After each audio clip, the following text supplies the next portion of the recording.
I'm talking about straining for that logo on the side of your helmet and not the name on your back. Yes, sir. Because we know what it represents. It represents everybody here you see and everybody you can't that we've talked about. I'm here to strain with you, man. I swear to God, I'm here to strain with you. Let's go. Everything you got, strain with everything you got. Let's go. Bills on 3. 1, 2, 3. Bills.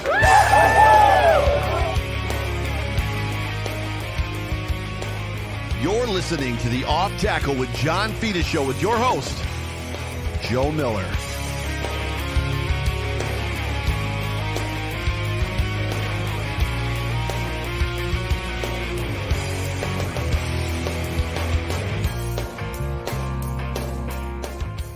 Well, what is going on, everybody? Welcome, everybody, into the Off Tackle with John Fina show on the Buffalo Rumblings Vidcast Network. John, how are you? First of all, second of all, the Buffalo Bills have a date with destiny, September 11th, 8:15 in New Jersey, New York Jets. I'm doing great. I mean, I didn't need to listen to that. I got a game coming up, and now I was feeling pretty relaxed after the last preseason game, happy with what I saw. And now you got me all vexed. Just try to get some hype. We got like. Are we hyping? Oh, we're hyping. 15 days. No. It's 2 weeks. 2 weeks from today. I know. 2 weeks from which we got to figure out. Are we going to do that show on Tuesday or what are we going to do? But yeah, 2 weeks. Yeah, from we today, do have to figure that out. Monday won't work, right? Yeah, Monday won't unless we do a pregame. But ladies and gentlemen, welcome into the show. Just had to throw a curveball at my man John Fina there real quick. I'm just excited for some football. And I'm excited for Labor Day weekend. I'm going to take the weekend off. I'm guessing you and I will probably take that Monday off as well. But my name is Joe Miller. I'm the co-host of this show, or I don't know, the host of this show. And you can find me on Twitter, Joe Miller Wired. That guy over there is John Fina, the real John Fina, former Buffalo Bill for 11 years. God, that seems like a long time. It does seem like a long time. 10 years in Buffalo. Oh, is it? Oh, that's right. That's right. So 11 years in the NFL, 11 years in the NFL, 10 years in Buffalo. You can find him on Twitter at John Fina. And we are excited that you are here. People are jumping into the room, into the comments section. Yeah, we are available to chat with. We're going to talk about this last Buffalo Bills preseason game, which John was combing through the all 22 today. And then asked me to look at something. And I was like, I don't even have access to what you're looking at. I thought you had the recording. You didn't go back? It was deleted. Oh, what? Yeah, Beth was going through and deleting some stuff. So she's like, you wanted that preseason game? I was like, guess not. Yeah. Well, at least she's a realist. She realized the preseason only means about that much. So she knows. She knows. Yeah, my tagline for the whole preseason was, as preseason games go, it was one, right? So for all 3 games, that's what I said. So when we were up and then we were down and we were back up again, it's preseason. So how much did you guys take away from preseason? How the film, right? The film after the preseason game, was it like a normal? It couldn't have been like a normal week, right? So, it was all about it. You didn't care about the win or the loss. Mm-hmm. You were coaching yourself on your individual effort, right? So for me, it was always like, what improvements was I trying to make during the off season? What and getting back into the groove, 1 or 2 or 4 series, whatever you played, how's my conditioning level? Because there's still time. There's still 2 weeks. These guys can still go get in shape. Right. So it was mostly about that, making sure if there was any new installation, any new plays that, you were identifying the defense properly and you were going to the right guy. Physically, you weren't as harsh, but, assignment checks, fitness, and, technique. Is there ever a point? I was going to ask a silly question, which was like soreness after week 1. But then I realized just from listening to pressers that you guys were sore after every game, right? And it wasn't a more sore 1 week versus the next. It was basically, it's 18 weeks, 20 weeks of hell, right? Yeah. The last, they visited their last healthy week. That's about it. Next week and then the weeks thereafter, I mean, you are, especially for the guys that play every down, the offensive linemen, I mean, you are beat up. Right. If they continue the type of rotation they do in the front 7, it's a little, and that's part of that strategy that you and I never really talked about is, I know you'd rather see guys running most 65 to 70% of the plays, but yes, you would. I would. But I mean, that takes a real toll on defensive guys. You're dealing with double teams. You're just getting mashed every play. And I think it extends their health deeper into the season, barring any, severe ankle sprain or knee injury or anything of that nature. Sure. I agree with you, but I think traditionally what we've seen from the NFL is that's not the case, and I don't know that it's been successful, right? Well, look, I'm on the fence. I hated it as an offensive lineman to see 2 or 3 different defensive ends, because that just means there's a whole base of studying that you got to do that's even greater, right? So you're Right. multiplying by 2 or 3. I'll tell you, my biggest problem is I don't know why Greg Rousseau doesn't get in a 3-point stance. I'm still on that. Yeah, I've heard you say that in the past, and I don't necessarily have an answer other than the TV still says he's 6'6" and he's every bit of 6'8". Could size be the issue? Look, if he could be in a 2-point stance and dip his hips and get underneath pads, I wouldn't mind. But I see too many times, too frequently, that he comes across and he starts looking in the backfield. I think you have a tendency to look in the backfield if you can see in the backfield. Oh, so I coached JV. No, no honor in that, except trying to lead young men. right. And I watched the film. These are JV players, and I got 2 defensive ends who were far better than the tackles, and they were consistently not getting there. And then it dawned on me that the problem with looking in the backfield is you're not beating the guy in front of you. You got about a 7-yard point on an angle, on a curve to get to, but your first job is to get to that point by beating the guy in front of you. If you stand up, if you look in the backfield, you'll go nowhere. I was telling the kids, worry about where the quarterback is when you've beaten the guy in front of you. Start with step 1. Don't start with step 2.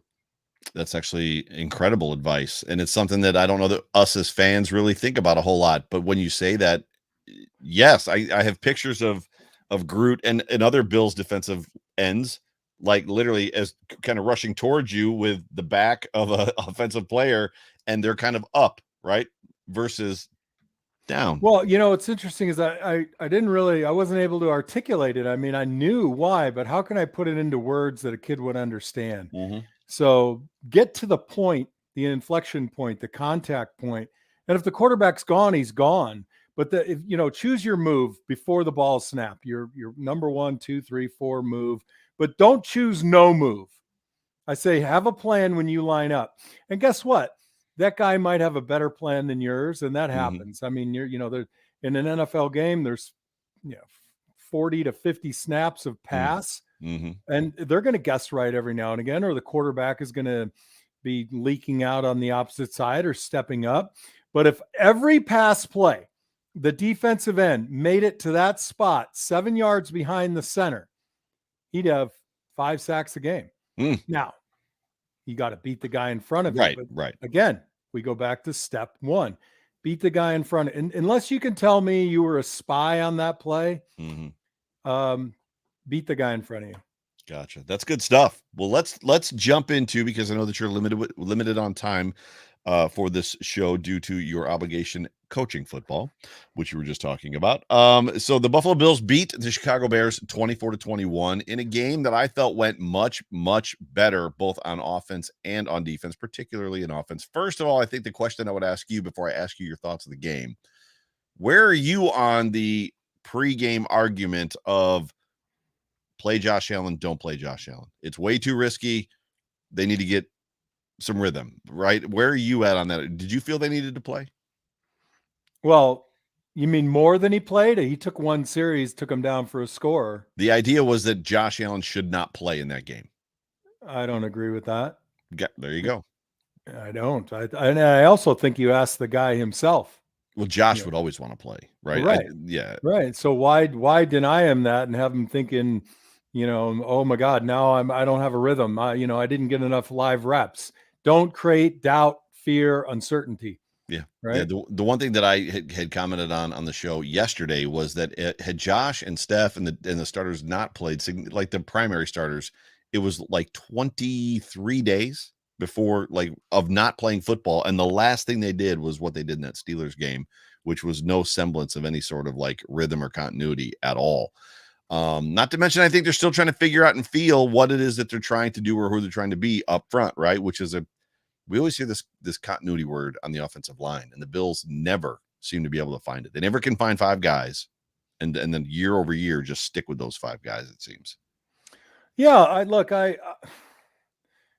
go back and forth. I like the fact that the offensive line stayed in longer, and I'll tell you, they must have had a CTJ meeting because those were different looking tackles than the week before. They played better in the front 3. They played more aggressive. They played longer. Everybody played longer. The tackles played squarer. Define longer. What does it mean to play longer as an offensive lineman? Reach.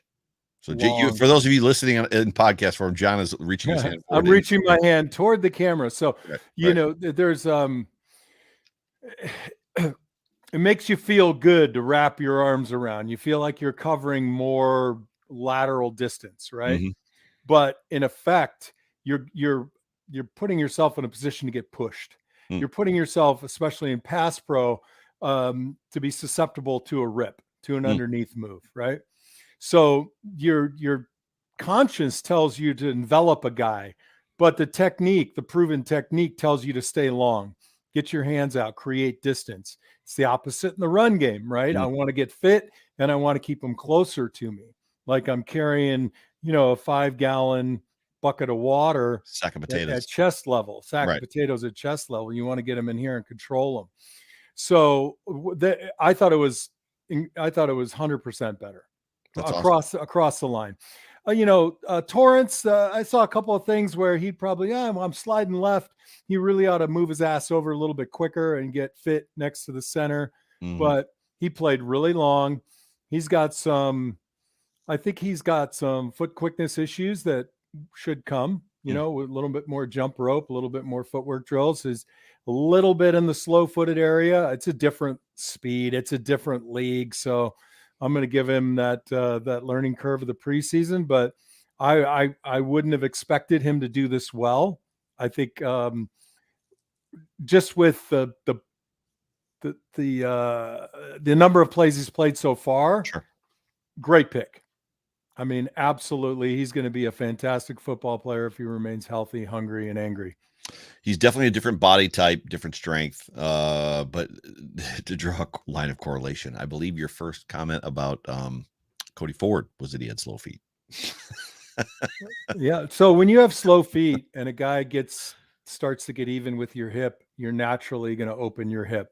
And then that just gives depth. And then the front 3, you're always trying to set that pass protection at 2 or 3 yards optimally, right? But these are grown men too. I mean, there's some monsters. I think Ryan Bates felt the right defensive tackle on one of those plays in the second or third quarter. It was like, whoa, he didn't get long. He didn't get fit to the left guard, and it took him by surprise. Now, to be fair, I think Connor McGovern left him a little soon looking out at Deion Dawkins, but that's all about, timing, and that's why they play more than the quarterback in the first game. I'm just going to throw this up. DMX3698 in the comment section says that the O-line is a problem. And before I make a comment, because I have one, I want you to address this. Okay. That's it. Okay. You don't, because everybody's got an opinion. I don't know, DMX, did you watch, the entire first half with the starting 5, and did you compare it to the last game? Did you notice the changes in technique? Because I did. I don't think that the O-line is superb by any measure. I think you're in a constant state of growing for this offensive line, not like what you were used to, Joe, when you were in your teenage years and they were, more settled and I don't know, I guess connected, if you will. Right. But I'm very encouraged by what I saw from both tackles in this last game. And I'll tell you, I was discouraged in the previous game. But I think you just hit it. You said by both tackles. I think the interior of the offensive line, guard to guard, is solid. I think those guys are working well together. I think it's pretty much, and even if you have to sub in Ryan Bates, which Ryan Bates has been coming in for Mitch Morse, And I don't feel like there was necessarily a lack of ability there. Now, the tackles, there's some integrity issues there at times, but you have stated many times as well that sometimes that's on Josh. Yeah, look, I mean, as far as DMX's comment is concerned, going back to it, certainly you could go back and look and say, as a whole, that you think they're a problem, and I don't think you'd be wrong. But when you are a player and a coach and, a real kind of wonk, if you're a wonk on technique, then it's undeniable that they played a lot better in this game. There's still things you got to clean up, like play away. I'm the left guard. If I'm stalking the linebacker, I want to get to the inside shoulder, not the outside shoulder. Right. Yeah. Torrance had a not dissimilar issue when he was stalking the linebacker. He needed to come up and get fit and get his ass square to the line of scrimmage. And, that was one play out of the other three that I said, wow, nice technique, kid. So, yeah, if you aren't growing week in and week out, if you're not, like I told the JV kids, like I tell the varsity kids, if you don't go back and watch your film and watch every play at least 5 times and take a good 2 hours to watch film, which can be a miserable experience, then not sure how you're going to get better. You got to put, if nobody's going to put you in the crucible, you have to put yourself in the crucible. Yeah. Speaking of getting better, the biggest position of need, in my opinion, and you and I might disagree here, is that Mike position that Tremaine Edmunds has vacated. I said on the show yesterday as well that I felt like that a starting caliber middle linebacker is not on this football team. The options we have are either too old, AJ Klein, or maybe just not ready yet. When you look at Torian Williams, when you look at Terrell Bernard, Balin Spector, who now has a hamstring injury. Doesn't Bernard also have a hammy? Yes, he does. So he's coming back from a hamstring injury. I thought Williams looked good, very rangy, really good size. For some reason, McDermott apparently reluctant to put him at Mike. So yeah, well, he's the coach. Now, look, I'm not gonna disagree with you. I am hopeful if they don't make a move. We talked about a play earlier today where it seemed like he could have made that tackle pretty easily. The starting Mike linebacker. You never know. You never know. But to me, the problem on that play wasn't the tackle itself. It was the drop. Had he looked to his left, if you watch the play develop, there was no threat of a receiver on his left. So when he looked to his left and he saw, I don't know if it was Saran Neal or whomever was playing nickel corner, if he hadn't dropped as he was making his drop, if he could have adjusted just 2 yards to his right, he's in the throwing lane. That ball hits him in the helmet. Right. And those are things that, you kind of want to clean up. But look, I'm not going to be a guy that's just going to, if we don't make a move and we don't have anybody else, I'm all in on him. And we might see a couple of minutes that, look, I, for one, love Tremaine Edmunds. I didn't like how he was at the point of attack when he stepped in the line of scrimmage. I didn't feel like he took on blockers very well. I thought he absorbed a little too much. Is he a better football player than Dotson? Yes. Right. But he's not my guy anymore. He's not here. I wish him well.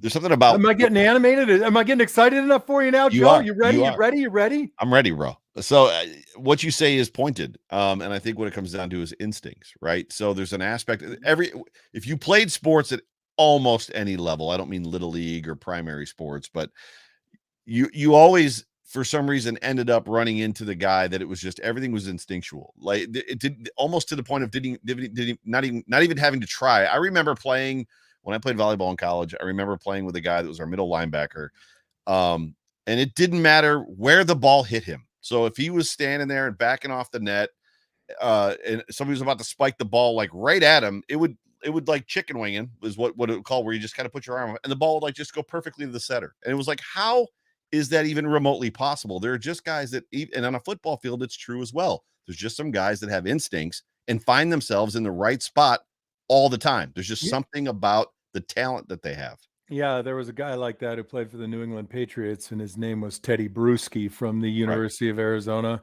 Go Cats. Teddy, physically, all the tools that he had put him in the probably 75% tier, Right. but his football instincts were, 100%, Right. 100%. The guy just had a feel for the game. Yeah. And you can't, there's no way Well, to okay, Joe. All right. Yeah. What do you want to do? I mean, we could look back and say the administration, whatever leadership made a mistake. We didn't get the guy. Now there's no guy. Now we're stuck with this guy. Mm. We got 2 guys hurt. We got a young guy who's not a guy, and we have a guy problem. Like, we have a guy problem. So all we could do is sit here and say, what can they do to scheme? What can they do? Maybe pressure comes less from Matt Milano, and he holds that middle a little bit more, and they reflect the curl a little bit better. They're going to have to game plan a lot harder, trying to figure out what teams are going to hit them in that soft 8-yard zone. But I don't disagree with you. But I'm not going to sit here and rehash the past. I'm going to say, hey, Dotson, if you're listening, because I know you listen every week, you got this, kid. Let's go. That's all well and good until your defense is giving up 450 yards a game, right? Ooh, over the middle. So over the middle, 450. I'm making stuff up. I'm just saying. I know. I'm just saying. When you got point taken. Right. I don't think I'm Pollyanna-ing this maybe at a all. little. Maybe a little. No, I'm a realist. I'm dealing with what we have in front of us. Well, they a realist will work. Go ahead. A realist look, and I said this to you on the phone. A realist looks at that film, and this was a wonderful opportunity for all the Tremaine Edmonds detractors, which you and I are not. Do we have Tremaine criticisms? Yes, but we were not detractors. This was a great opportunity to watch Tremaine Edmonds play football on that defense, the Bears defense, and then watch the guy that started for us. And there was a noticeable difference in his movements, body mechanics, the way he kept the play in front of him, how fast he dissected it and attacked the football, the tackles that he made. I want him to be good too. So don't get me wrong. If that's who we go with, then let's go. But at the first sign of an issue, which leads to an L, it's a problem, especially if there's no way to correct it. So you asked what would I do? I feel like there are an ample number of players on this team right now, which it's Monday at the time of this recording, Monday evening after 8:00. Cut down day is tomorrow. I feel like there are guys on this football team more so than ever before that are going to hit the street that can play in the NFL. For me, you are doing something to make an easier decision for one of the other 31 teams, one that may have 2 Mike linebackers and they're not sure which one to keep or what they want to do. And they need help at corner. They need help at wide receiver. They need help on the offensive line. They need help on the defense. What I hear you saying is be ready on the wire. Go get somebody. And again, I can't see the future. Maybe that happens. And if they have the right guy, I think Kirksey just got released from Houston. I don't know if he's the right guy. Right. I guess my point is, in the end, I am just going to have to play the guys that are on my roster. Do I think they should make a move? I'm not going to say they shouldn't. I think they should make a move. Mm-hmm. And you're right. We're going to have to drop a few people from the secondary. And the upside of that is the secondary, looks to be playing pretty damn well right now. Okay. Now let's go back to something fun to talk about, Joe. All right. We ran some screens. Yes, we did. We also tweeted me about it. We also ran some pretty cool looking 3-step play action quick passes. Yep. That look a lot like run. Mm-hmm. That was really nice to see. And holy cow, I don't know what's going on, but it's like a circle back to the days of yore. They ran a couple of old school type of draws, almost, but a little quicker than we used to run. A little drop back, quick handoff.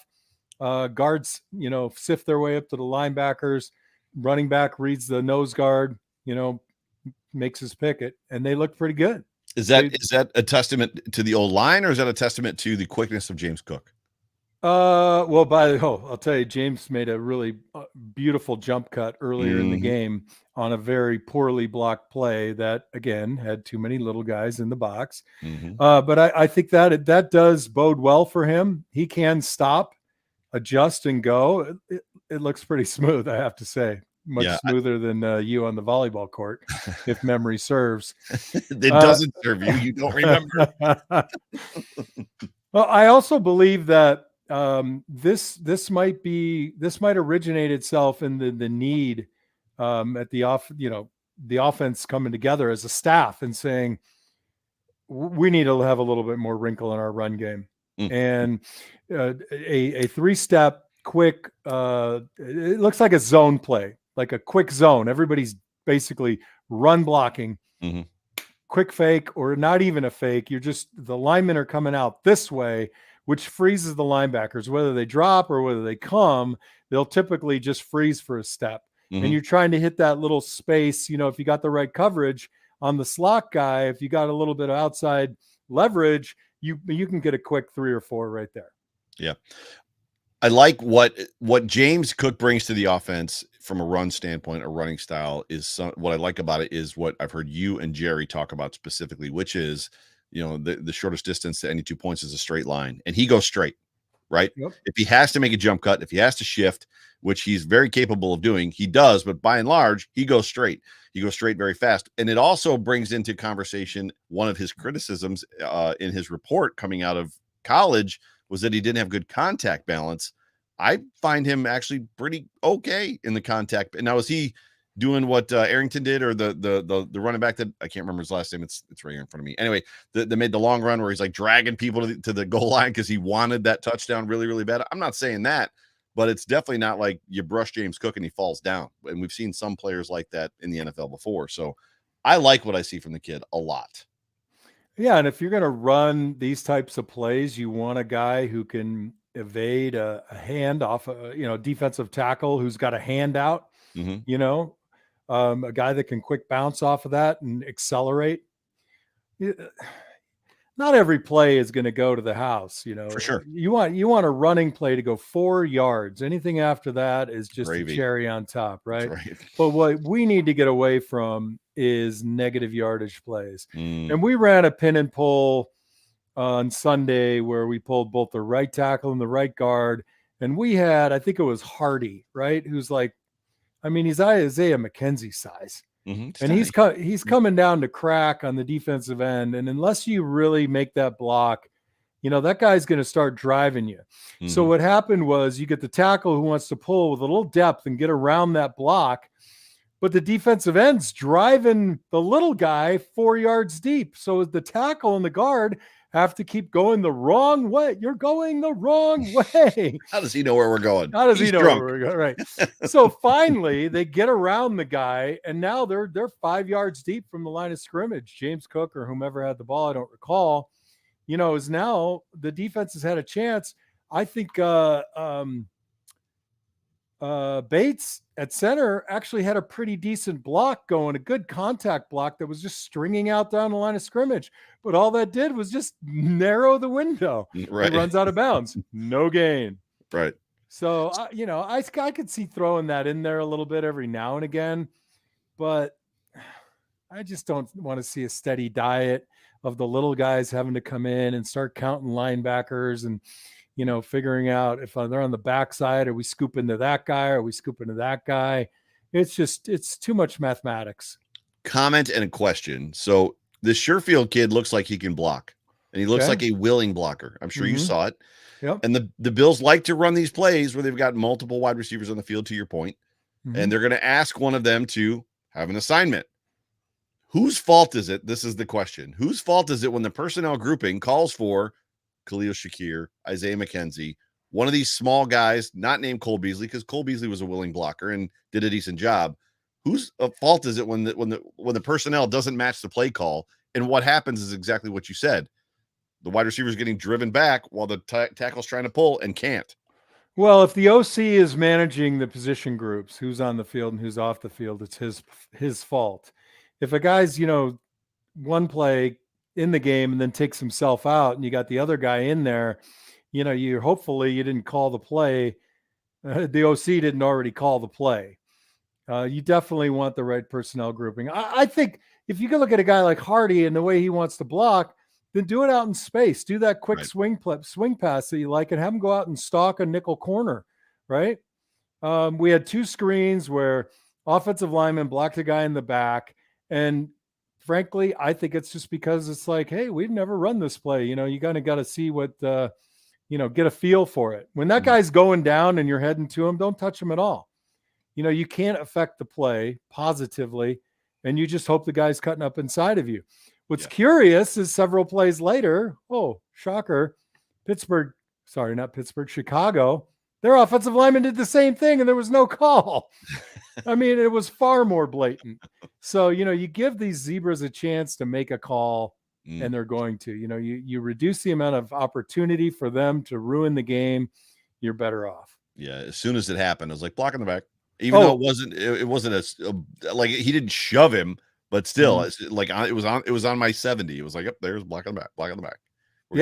I'll say, I just want to get to a couple of notes before I got to bug out. Yeah, go for it. But defensive line play, the first couple of plays of the game on run, man, go back and watch it. Daquan, Oliver. I mean, there was real pressure on run plays. I think Daquan had that kid 3 yards deep, and it was impressive, right? Yep. And then I also saw that we did line up in what looked like a little scary set against a running quarterback. Nobody in the middle of the field, corners up and press coverage. So there were a couple of instances of press. Maybe they're just practicing it, but we did run a little press coverage with 2 safeties over the top with the middle vacated, or the middle empty, the middle of the defense is what I'm saying.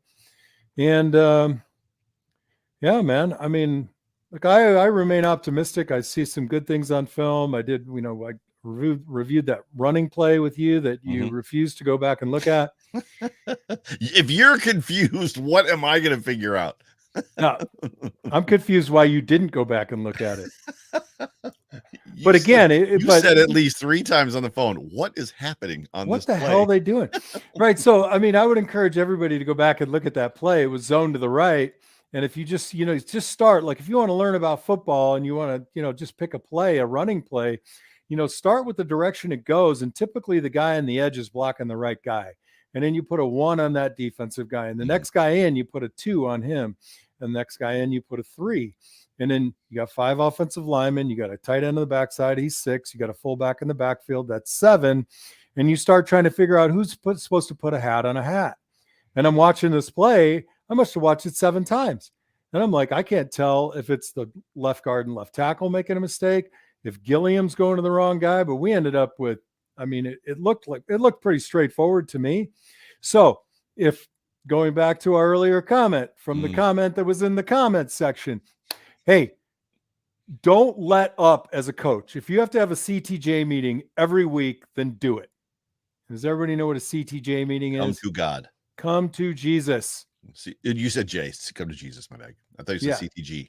My bad. I might have said it that time, but I usually say CTG. Right. So, I mean, you go back and look at these sets by the tackles, and both tackles were square longer, and they were longer with their arms. The whole offensive line kept guys off their body, and the tackles especially had a much better strike. So, last topic for you before we get you out of here. Cutdown day is tomorrow, Tuesday. Today, if you're listening in podcast form. Surprise player to make the roster. Do you have a surprise player, a guy that you think is going to make it, that maybe is an outlier? They're on the radio. So your former teammate, Steve Tasker, feels that Kingsley Jonathan is going to make this team, which if that happens, the bottleneck to me is blown up completely because they got 12 guys now with Von Miller. So well, I'll tell you what, he has looked great. And that's a kid who just, keep giving a guy a chance. If you think you see something initially, he's been on this roster in some way, shape, or form for like the past 18 years, right? Yeah, and he made an impact last year. So I like that call. That's a pretty good call. Now, I didn't even look at the cuts from the other day. It was nobody that you know. Patman. Patman might be the only name you know that got cut. Yep. Patman. And I don't know where you think of course, Andy Isabella is. I think Andy Isabella makes this football team. Yeah, as the return guy, right? Despite putting the ball on the ground. I think the reason that I feel like he might potentially make this football team as a return guy is only because this coaching staff does not like their returner to be involved in the offense. They like that guy to be separate. So if Hardy's going to be part of the offense, he's not going to be the returner. Right? Mm-hmm. All right. No, I agree. I like him though. I like the way he returns. I think he's aggressive. I think he has he knows when to be patient, and I think he's got well, everybody knows the guy's got great acceleration. Yes. Right in line with what we're talking about. Eric Farrell with a super chat. Eric, thank you so much for being a part of the show, and thank you for the super chat. Does Vandemark make it? Tackle. Eric, are you on the chat? Because if I'm wrong, do I have to give the $10 back? I'm going to say yes. Wow. And, yes. And so he's your swing tackle, Vandemark. I think that Quesenberry is having some issues. I just don't see it happening. I think this guy can play both sides. I don't think he's a step off of Quesenberry, except for maybe experience. But that hasn't boded well for Quesenberry, even though I like him. I called his game when he played at San Jose State, and I said to myself, this guy's going to go to the NFL, and he's going to have a really nice career, and he has. So I think he makes it. But here's the one that I'm really itching. Don't be surprised if Alec Anderson makes this team. Agreed. Right? He has played every position on the O-line except left tackle in this preseason. Now, he didn't do fascinatingly well at right in the last game. There was one play on drop back where I thought, that was not awesome. But by and large, what he's done at the center position and the guard position is pretty impressive. Now, again, go back and think about Kingsley Jonathan, right? Alec Anderson, this is his third year in this organization. So if he doesn't make it, I mean, I think he's probably got some pretty good film, and he'll land somewhere, practice squad or depth player. He's another guy. He's another one of those guys that's going to make a roster someplace. The amount of dudes that are going to hit the street and not be on the street for long and not make it back to the practice squad. And that was the argument that Steve was making on the One Bills Drive today, or One Bills Live today, was that he's not going to make it back to the practice squad. So he feels that that's the reason that they're going to keep him. But who does that leave out? I mean, when you're talking about, and I apologize for delaying your Rousseau, Floyd, Basham, right on one side. The other side, Von Miller, Epinesa, Shaq Lawson, Kingsley Jonathan. Well, I think you're looking at Lawson, Epinesa, and Boogie Basham in that same group. One of the three, but wouldn't one or two? Wouldn't you prefer they move those guys and get something for them? Maybe a middle linebacker. Oh, okay. Well, I thought we were just talking about who's making the team and who's not. Now you're getting into chaos math. Surprise cut. Do you have a surprise? You may have just said it. So is your surprise cut one of those guys? AJ Epinesa, Shaq Lawson? I think Shaq would not be a surprise. I think Epinesa would not be a surprise. I think Epinesa he's a second-round draft pick. I know. I don't disagree with you. And you're keeping him for Kingsley. But do you think it's a surprise if you let him go? I just don't think he's produced in any quantitative, impactful way. Has he done much of anything in a game? It was but what I don't like more is that I haven't seen anything that gives me great confidence that I will. I think Shaq Lawson still has some flashes and some pretty cool stuff to offer. And I thought Boogie Basham was that guy coming out of Wake. I mean, I watched him I just happened to be watching a Wake game. And I said out loud, I was alone. Of course, I talked to myself like any high IQ person does. I said, I was like looking to my right. There was nobody there. I'm like, are you seeing this guy? I look back at myself and I'm like, this guy's just destroying people, just wrecking fools. And it was Boogie Basham. But since he's been here, I just haven't seen the same violence with his hands. I haven't seen the same type of pad level and explosion. So I think all four of those guys are in the same bucket. I think Shaq maybe has a better chance just because, I don't know. I think he has better chance to flash from time to time. And I think he's older. He's got some leadership qualities that he could match up with Vaughn. There you go. Very good. Any final comments before I get us out of here? Now you got me all excited. I'm just thinking Monday night. That's what the 11th. September 11th. Yeah. Shoot, that means I got to get. Oh man, I hope I'm not on an airplane. I gotta riddle this out. You better call CWT and change your flight. Yeah, I need to change my flight. What for? Just cause. Just cause. Yeah.